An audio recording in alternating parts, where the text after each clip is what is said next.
என் அன்பு தமிழர்களே, நான் இப்போது ஒரு முக்கியமான விஷயத்தை பற்றி பேச போகிறேன். இதை பற்றி தமிழகத்தில் இன்னும் அந்தளவுக்கு விழிப்புணர்வு வரலை. பல நாடுகளில் விழிப்புணர்வு வந்திருக்கு. அதாவது நம்ம எப்போதும் தேர்தலில் வாக்களிக்கிறோம். ஆனால் உண்மையில் அது வெறும் சும்மா வெளியே காட்டிக்கிறதுக்காக தான் தேர்தல்னு ஒன்று நடக்குது. தேர்தலுக்கு முன்னாடியே அடுத்து யார் வெற்றி பெற போகிறாங்கன்னு முடிவு பண்ணிடுறாங்க. இது சில பேரால் நடத்தப்படுது. ஏன் இந்திய அரசே ஒரு நிறுவனமாக தான் இயங்குது. அது ஒரு சிலர் நிறுவனமாக, கொஞ்சம் பிரச்சனைகள் இருக்கிற நிறுவனமாக இந்திய அரசு இருக்குது. ஆனால் சிங்கப்பூர் போன்ற நாடுகள் அவங்களுடைய மிக வெற்றி பெற்ற நிறுவனங்களாக இயங்கிட்டுருக்கு. அவங்க யாருன்னா இலுமினாட்டிகள். இலுமினாட்டிகள்னால் முக்தி அடைந்தோர் அப்படின்னு அர்த்தம். இவங்க ஒரு இரகசிய குழு. இவங்க பலாயிரம் வருஷமாக இருந்துகிட்ருக்காங்க வேறு வேறு பெயர்களில். இவங்க 1776 மே 1 இலுமினாட்டிகள் அப்படிங்கிற பேருக்கு மாறினாங்க. இதுக்கு முன்னாடி இதை பேரை பயன்படுத்தியிருக்காங்க, மறுபடியும் இலுமினாட்டிகள் அப்படின்னு மாறுறாங்க.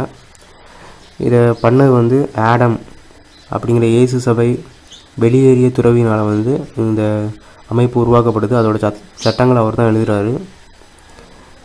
இவங்களுக்கு இவங்களோட விருப்பம் என்னென்னா நியூ வேர்ல்ட் ஆர்டர், அதாவது புதிய உலக ஒழுங்கு, அதை உருவாக்கணுங்கிறது தான் இவங்களுடைய லட்சியம்.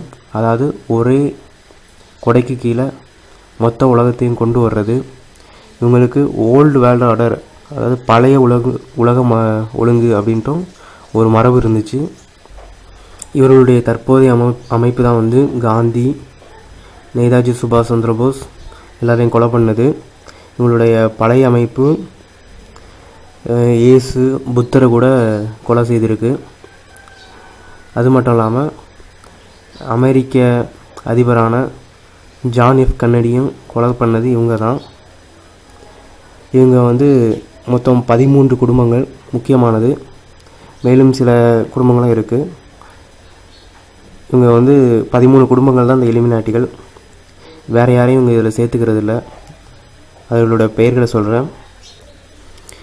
ஆஸ்டர் குடும்பம், பண்டி, காலின்ஸ், டியூபாண்ட், ஃப்ரீமேன், கென்னடி, லீ, Onassis, Reynolds, Rockefeller, Rothschild, Russell, வாண்டயான்.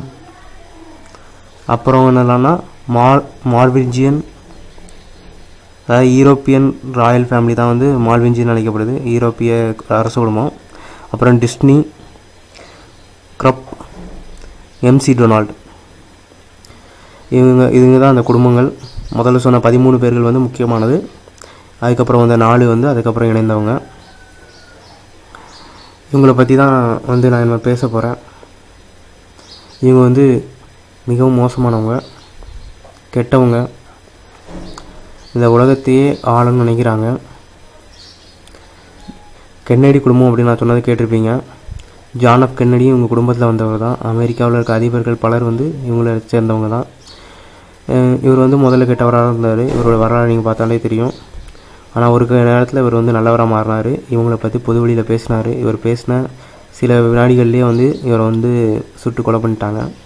இவருடைய கடைசி உரையை நீங்கள் எடுத்து பார்த்தாலே தெரியும் இலுமினாட்டிகள் இருக்க உண்மையா இல்லையா அப்படின்ட்டு.